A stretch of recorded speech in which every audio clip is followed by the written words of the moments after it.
Ladies and gentlemen, hello from the city of Aurora, a state of Illinois, the United States of America. I am standing on the site of Aurora Memory Care, a project that has been funded by 17 investors from 3 countries, 13 Iranians, 3 Chinese, and 1 Iraqi. And some of the money has come from a US bank. Thank you. Thank you for believing in the EB5 project. Thank you for believing in us, and thank you for believing in yourself, for investing in such a great program. The EB5 program is a great program that has been created by the United States Congress back in 1990s. Why? So we can create these kind of projects. So we can create projects that can assist you to obtain your permanent residency, to come to the United States with your family, with your kids, and to live, study, and work in this country. But this project is the result of the hard work of many individuals.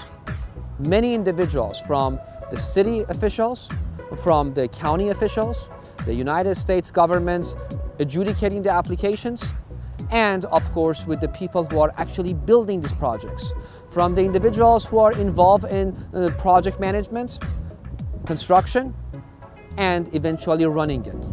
Let me thank every single one of them, including you, for believing in such a great project. This project is one of many projects that the Chicagoland Foreign Investment Group has raised funds from many countries.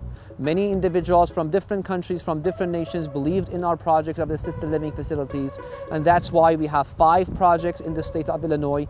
3 projects have been funded for the state of Florida, and about 3 to 6 more projects will be done in the state of Florida. We're not going to stop with Illinois. We will have more projects in the state of Illinois, and it is my job and duty, again, to appreciate all the efforts that you have done for investing in our projects, and of course, every single person who has helped to put this project together, I thank them.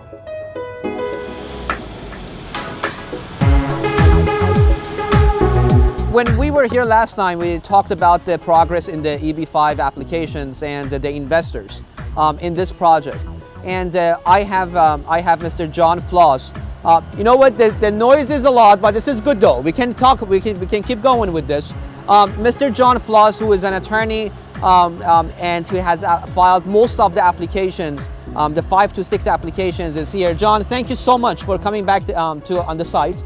And you see the progress. It's really working well. Good morning. Good morning. My pleasure to be here. It's great to come out and see the difference that a year makes, and the construction and the creation of something tangible, and to see so much progress and getting close to the time where the construction is complete. It's really exciting. Absolutely. And I know that you have filed most of the 5 to 6 applications, the green card applications. How many applications have you filed? How many investors we have here?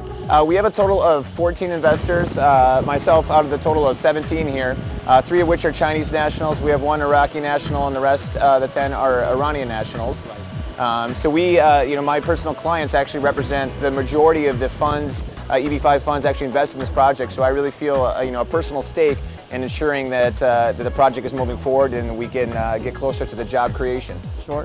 From the 17 people, that 17 investors we have in total, 14 Iranians, 3 Chinese, and 1 Iraqi, right?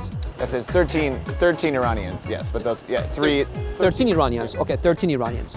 And in regards to the 829s, how many applications, the second green card, and just for the viewers to know, the 829 is an application, it's the second green card, we call it, it's the permanent green card, the permanent residency that is coming in, that the condition is removed based on the jobs that have been created. How many applications in this project have you filed? Well, as you know, and I assume that the viewer may know as well, you're required to file that application called the I-829. It's within 3 months of the 2-year, or the expiration of the 2-year conditional green card. So you're actually prohibited from filing prior to that date, even if you wanted to. So we have 2 applications that are currently I-829s that have been filed with immigration, and we're in the process of moving towards preparing the documents and forms for additional investors as they get close and get into that period of time. But as of right now, we have 2 that have been timely filed with immigration, and we're just waiting for them to adjudicate those. And based on the construction and the amount of the work that has been done, the jobs have been created, right? Yes, I'm comfortable that the jobs have been created for these initial round of investors, and as you can see, the project is getting closer to the actual completion date, where you can start the staff up process, the hiring process for all the workers to fulfill the job requirements for the investors on kind of a rolling basis as the IA-29s are filed, right. and thus demonstrating the required job creation. And John, I'm sure as an attorney you feel good that your clients are safe. The 526s have been approved, the 829s, the jobs are being created. Well, yeah, and again, you feel the personal stake as your clients. My duty to represent them the best way I can, and to ensure that there actually is, again, the tangible construction moving forward towards the final goal, and that the jobs are being created on the required timeline, because that's something that you have to demonstrate to immigration through meticulous and careful paperwork.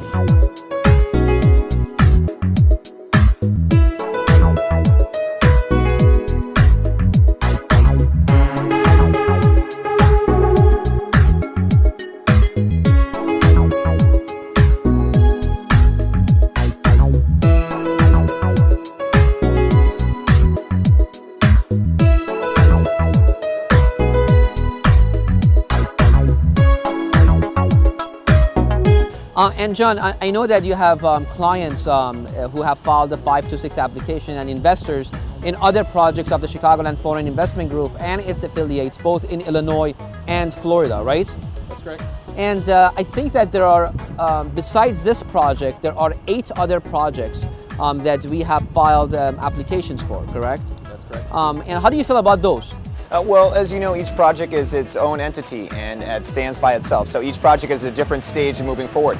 My responsibility as the attorney representing my clients is to ensure that each project is moving forward. They're on a specific timeline.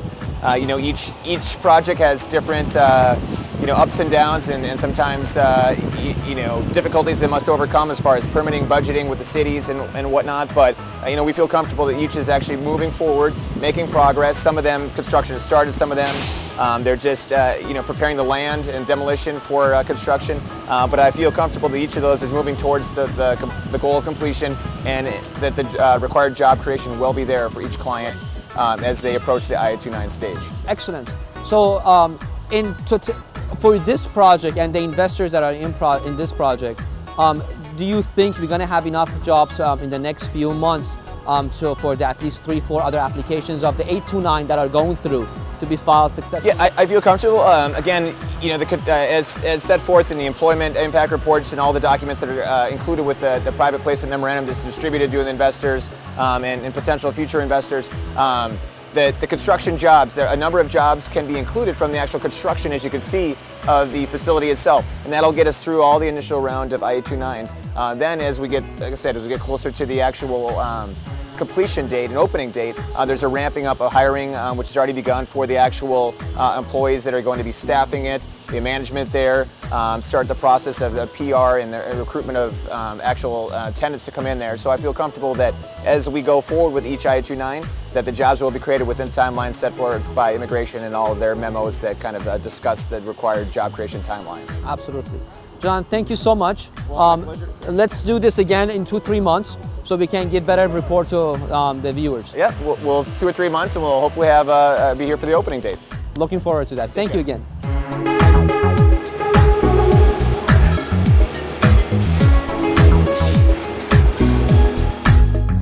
Lon, thank you so much for coming down, and I know that you are the project manager and you supervise everything that is going on in Aurora Memory Care.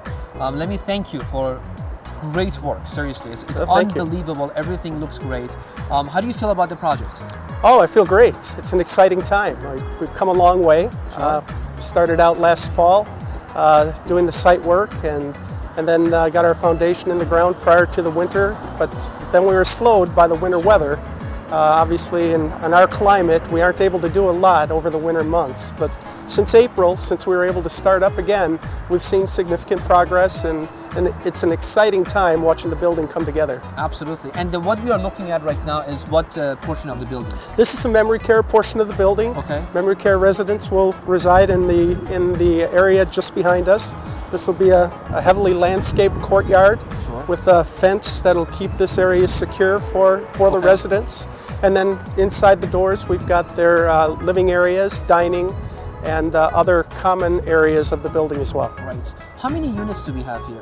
In the memory care, we have 24 resident units, Okay. and in the assisted living, we have 36 for a total of 60. So total of 60, and how big is the whole property? It's 53,500 square feet of building. So 53,000 square feet. It's about 6,000 meters for the viewers who are used to the meter system. So it's about 6,000 meters. And so this property is about to be completed. And when do you think we're going to have the roof for the assisted living up, and of course be finished with the exterior? Well, we'll continue. We're finishing the third floor walls today, and we'll begin the installation of the roof system for the assisted living section tomorrow. Okay. That'll take us approximately 2 to 3 weeks to complete. Okay. So by the end of July, very beginning of August, we'll have all of the exterior framing completed. We'll be doing the installation of windows, and then we'll be working on the interior with all of the installation of plumbing, electrical, and mechanical systems. Okay. And the building, hopefully the interior, exterior, everything will be completed sometimes in 2014, correct? That is correct. Excellent. That is correct. So by beginning of 2015, we are ready to accept the residents and the elderly can actually enjoy this place. Yes. Wonderful. Yes. Now I know, Lon, that you're working with other in other projects that Chicagoland Foreign Investment Group has in Illinois. Elgin, and you're involved with the one in Fox Lake also about the zoning and stuff. How are those projects going? I mean, Elgin is coming up next. Elgin is coming along. It's getting ready to go. We began actually yesterday. We began the installation of the erosion control so that we could prepare the site to begin the site grading. And we anticipate we'll start site grading on that in Elgin by Monday of next week. Oh, by Monday of next week. Excellent. Yeah. And after that, I believe we have 5 projects in Illinois right now. It's Aurora, Elgin, Wooddale, Fox Lake, and West Nundy. Right? Yes, that is correct. And then we have some others in Florida that is hopefully in the process of dealing with the city right now, with the zoning and everything else. Right. And of course, this is, ladies and gentlemen, this is part of the city life. This is what it is. We are in the city of Aurora. It's a big city, and of course, we are outside. But Lon, thank you so much for all your hard work, and I really appreciate it. And on behalf of the investors, and of course, and on behalf of the residents of the city of Aurora, I really thank you for coming up and working on this project. Well, it's a pleasure. Thank you so much. Thank you. Thank you.